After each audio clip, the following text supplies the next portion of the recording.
আমি তো আমার পরিবারে প্রায় আমল করি যে রুকিয়ার অ্যাপ থেকে রুকিয়ার অডিও চালাই দেই, ওইটা যখন চলতে থাকে 20-30 মিনিট পরে দেখা যায় ঠান্ডা হয়ে গেছে। একদিন তো আমার মনে আছে, আমার একটা বাচ্চা 3 বছর বয়স, হঠাৎ করে রাত্রে সে 1-1.5 ঘন্টা মতো লাফালাফির একটা সীমা থাকে, সীমা ছাড়া লাফালাফি, বোঝাই যাচ্ছে যে ওইটার ওই যে শয়তান পিছে আলটা দিলে যেরকম হয় ওইরকম।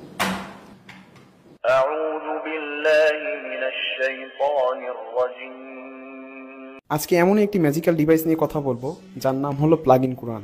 আপনার ঘরে কুরআনের আলো ছড়িয়ে দিতে এই ডিভাইসের বিকল্প নেই। এটি সহজেই ব্যবহারযোগ্য একটি ডিভাইস যা কুরআন, জিকির ও রুকাইয়া চালাতে পারে। শুধু একবার প্লাগ ইন করলেই আপনার ঘর ভরে যাবে কুরআনের সুমধুর তিলাওয়াতে, এবং ততক্ষণ চলবে যতক্ষণ না আপনি এটাকে প্লাগ আউট করেন। যদি প্লাগ ইন করে রেখেই দেন, টানা 1 বছর তিলাওয়াত শোনানোর অ্যাবিলিটি আছে এই ছোট্ট ডিভাইসের। কুরআন, জিকির, রুকাইয়া সব এক ডিভাইসে। কিভাবে? চমৎকার এই ডিভাইসটিতে রয়েছে 4টি বাটন।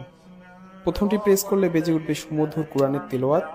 দ্বিতীয়টিতে রয়েছে রুকাইয়া, যা বদজিন ও বদনজর থেকে আপনাকে, আপনার সন্তানকে ও আপনার পরিবারকে রক্ষা করবে। তৃতীয়টিতে রয়েছে জিকির, যা আপনার কলবকে করবে পরিষ্কার, শিথিল ও স্বচ্ছ। চতুর্থটি লাইট, যা ইচ্ছে মতো বাড়ানো কমানো সম্ভব। এর মিষ্টি আলো আপনার ঘরে তৈরি করবে এক প্রশান্তিময় পরিবেশ।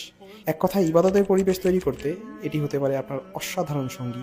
রাতে বাচ্চারা একা ঘুমাতে ভয় পায়, বা রাতের ঘুটঘুটে অন্ধকার কি আপনাকে আতঙ্কিত করে? তাহলে এই প্লাগ ইন কুরআন হতে পারে আপনার জন্য ম্যাজিক্যাল একটি সলিউশন। যারা ঘুমের মধ্যে কুরআন তেলাওয়াত শুনতে ভালোবাসেন তাদের জন্য পারফেক্ট একটি ডিভাইস হতে পারে এই প্লাগ ইন কুরআন।